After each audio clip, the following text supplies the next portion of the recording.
नमस्कार, बोलता हिमाचल देख रहे आप और मैं हूं राम भारद्वाज। आज है 1 नवंबर 2024 और हिमाचल प्रदेश से जुड़ी हुई आज की बड़ी खबरों के अपडेट्स हम आपके लिए लेकर आए हैं। लास्ट तक आप इस न्यूज़ बुलेटिन को जरूर देखिएगा। वीडियो अच्छी लगे वीडियो को लाइक कर दीजिएगा और हमारे चैनल बोलता हिमाचल को आप सब्सक्राइब जरूर करें। पेश है आज की सबसे बड़ी खबरें। केंद्र से हिमाचल को मिली 18 करोड़ रुपए की सौगात। विक्रमादित्य बोले सड़कों पुलों पर खर्च होगी राशि। केंद्र सरकार ने हिमाचल को पुल और सड़कों के रखरखाव के लिए 18 करोड़ रुपए की राशि मंजूर की है। ये राशि SDRF के तहत मंजूर हुई है। इस राशि का इस्तेमाल कुल्लू, मनाली और चंबा में किया जाएगा। इस संबंध में केंद्र से राज्य के लिए एक पत्र भी जारी हुआ है। इस बजट से 10 करोड़ रुपए कुल्लू में, 5 करोड़ रुपए मनाली और 3 करोड़ रुपए चंबा की चुवाड़ी में खर्च होंगे। PWD मंत्री विक्रमादित्य सिंह ने इस मंजूरी पर खुशी जताई है। उन्होंने बताया कि केंद्र में सरकार किसी की भी हो, देश भर में भले ही चुनाव का दौर चल रहा हो, वे किसी भी कीमत पर हिमाचल के विकास का पहिया थमने नहीं देंगे। उन्होंने कहा कि दिल्ली और हिमाचल के बीच वे लगातार संपर्क साध रहे हैं और इस प्रदेश के होने वाले विकास को गति दी जा रही है। उन्होंने बताया कि केंद्र सरकार से PMGSY के चौथे चरण में बड़ा बजट मिलने की संभावना है।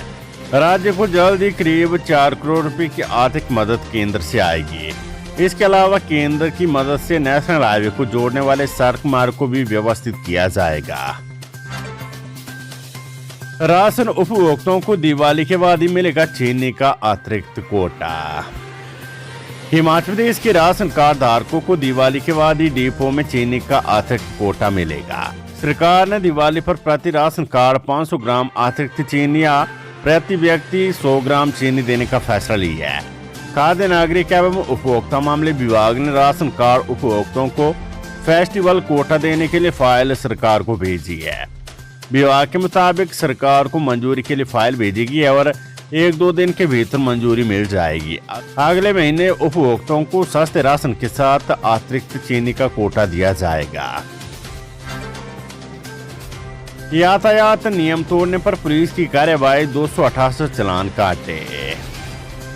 ऊना जिला पुलिस ने यातायात नियमों की अवहेलना करने वालों के खिलाफ कड़ी कार्यवाही की है। हाल ही में किए गए अभियान में 268 वाहनों के चालान काटे गए, जिसमें से कुल 41,000 रुपए का जुर्माना वसूल किया गया है। ये कार्यवाही सड़क पर सुरक्षा और नियमों के पालन को सुनिश्चित करने के उद्देश्य से की गई है। इसके अलावा सार्वजनिक स्थान पर धूम्रपान करने के मामले में भी पुलिस ने सख्त कार्यवाही की है। इस अभियान के तहत 5 चालान काटकर 700 रुपए का जुर्माना किया गया है। ये कदम स्वास्थ्य और स्वच्छता के प्रति जागरूकता बढ़ाने के लिए उठाया गया है। अवैध खनन के खिलाफ भी पुलिस ने कार्रवाई की है। थाना चिंतपूर्णी के तहत एक वाहन का चालान काटा गया और 15,000 रुपए का जुर्माना वसूला गया है। अवैध खनन से पर्यावरण को होने वाले नुकसान को रोकने के लिए ये कार्रवाई महत्वपूर्ण है। राष्ट्रीय संकल्प दिवस पर मुख्यमंत्री सुक्खू ने इंदिरा गांधी को अर्पित की पुष्पांजलि। मुख्यमंत्री सुखविंदर सिंह सुक्खू ने शिमला के ऐतिहासिक रिज मैदान पर आयोजित राष्ट्रीय संकल्प दिवस कार्यक्रम में शिरकत की और पूर्व प्रधानमंत्री इंदिरा गांधी की प्रतिमा पर पुष्पांजलि अर्पित कर उन्हें याद किया। इस दौरान मुख्यमंत्री ने सभी को राष्ट्रीय संकल्प दिवस की शपथ भी दिलाई। उन्होंने कहा कि इंदिरा गांधी की पुण्यतिथि है, जिन्होंने देश की एकता और अखंडता के लिए अपने प्राणों का बलिदान दिया। उन्होंने कहा कि इंदिरा गांधी देशभक्ति की भावना से ओतप्रोत थी और वे देश की पहली ऐसी प्रधानमंत्री बने जिन्होंने आतंकवाद के विरुद्ध आवाज उठाई और इस चुनौती का मजबूती से सामना किया। वेतन का एरियर नहीं मिलने पर वोकेशनल शिक्षक 4 नवंबर को करेंगे हड़ताल। हिमाचल प्रदेश के सरकारी स्कूलों में कार्यरत वोकेशनल शिक्षकों ने वेतन का एरियर नहीं मिलने पर 4 नवंबर को हड़ताल करने का फैसला लिया है। 2 कंपनियों की ओर से भुगतान नहीं होने पर सैकड़ों शिक्षकों की दिवाली फीकी होगी है। अब 4 नवंबर को शिमला के चौड़ा मैदान में एकत्रित होकर शिक्षक हल्ला बोलेंगे। वोकेशनल शिक्षक संघ के अध्यक्ष अश्वनी डटवाले ने कहा कि शिक्षा विभाग की ओर से जारी दिशा निर्देशों को कंपनियां दरकिनार कर रही है। शिक्षकों को अभी तक एरियर का भुगतान नहीं किया गया है। शिक्षा विभाग ने 20 अक्टूबर से पहले एरिड का भुगतान करने के लिए सभी व्यावसायिक शिक्षक प्रदाता कंपनियों को कहा था। अभी तक 2 कंपनियां सेंटम और ICSS ने एरिड का भुगतान नहीं किया है। इस कारण व्यवसाय शिक्षकों की दिवाली फीकी हो गई है। उन्होंने कहा कि कंपनियों की मनमानी के चलते हिमाचल प्रदेश व्यवसायिक शिक्षक कल्याण संघ ने 4 नवंबर को शिमला में प्रदर्शन करने का फैसला किया है। एम्स बिलासपुर से ड्रोन धर्मपुर लैब पहुंचाएगा ब्लड सैंपल। बिलासपुर एम्स में किडनी प्रत्यारोपण सेवाओं की शुरुआत हो गई है।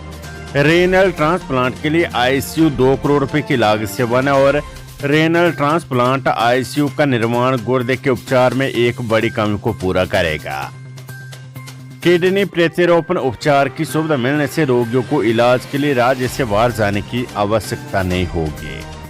ब्लड सैंपल लेकर ड्रोन के जरिए धर्मपुर लैब जाएंगे और 1 घंटे की अवधि में सैंपल लैब में पहुंचेंगे, जबकि इससे पहले वाहन के जरिए 4-5 घंटे लग जाते थे।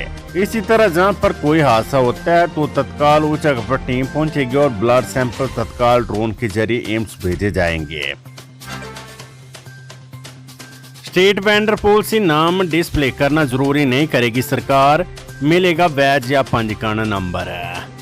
हिमाचल में संजौली मस्जिद विवाद के बाद नई स्टेट वेंडर पॉलिसी पर जारी काम के बीच एक बड़ी अपडेट आई है। हिमाचल सरकार उत्तर प्रदेश सरकार की तरह स्टेट वेंडर के नाम डिस्प्ले करना जरूरी नहीं करेगी। इसके लिए सुप्रीम कोर्ट के फैसले के आधार पर सिफारिश शहरी विकास विभाग ने तैयार की है। इसमें कहा गया है कि उत्तर प्रदेश सरकार के आदेश के बाद आए सुप्रीम कोर्ट के फैसले में नाम डिस्प्ले करना जरूरी नहीं किया गया है। इस पूरे ऑर्डर को देखने के बाद अब कुछ रिकमेंडेशन तैयार की गई है। दूसरी ओर विधानसभा कमेटी के अध्यक्ष उद्योग मंत्री हर्षवर्धन चौहान ने 4 नवंबर को इस कमेटी की अगली बैठक बुला ली है। इस बैठक में इन रिकमेंडेशन पर चर्चा होगी, साथ ही लोगों की ओर से आए सुझावों पर भी गौर किया जाएगा। हिमाचल के सरकारी स्कूलों में शिक्षकों की कमी पर हाईकोर्ट सख्त, मांगा खाली पदों का विवरण।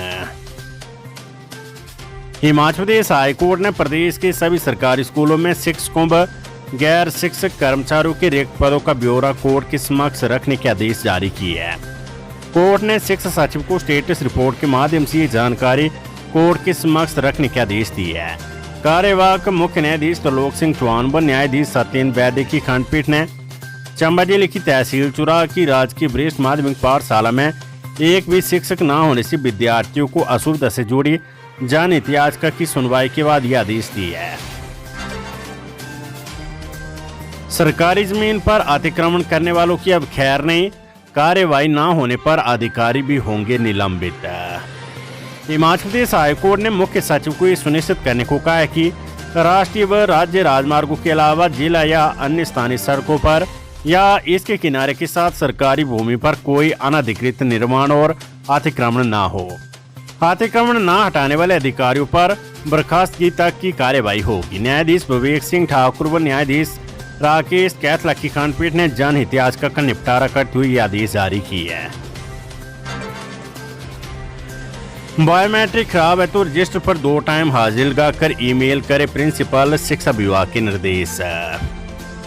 हिमाचल प्रदेश के जिन सरकारी स्कूलों में बायोमेट्रिक मशीनें खराब है वहां के शिक्षकों और गैर शिक्षकों को रजिस्टर पर 2 टाइम की हाजिरी लगानी होगी। स्कूल प्रिंसिपलों को इसकी ईमेल रोजाना उपनिदेशक कार्यालय को भेजनी भी होगी। उच्च शिक्षा निदेशालय ने कई स्कूलों में शिक्षकों और गैर शिक्षकों की बायोमेट्रिक हाजिरी नहीं लगाने पर कड़ा संज्ञान लेते हुए ये दिशा निर्देश दिए है। शिक्षा निदेशक डॉक्टर अमरजीत कुमार शर्मा ने खराब बायोमेट्रिक मशीनों को प्राथमिकता के आधार पर जल्द से जल्द इसे दुरुस्त करवाने के भी निर्देश दिए हैं।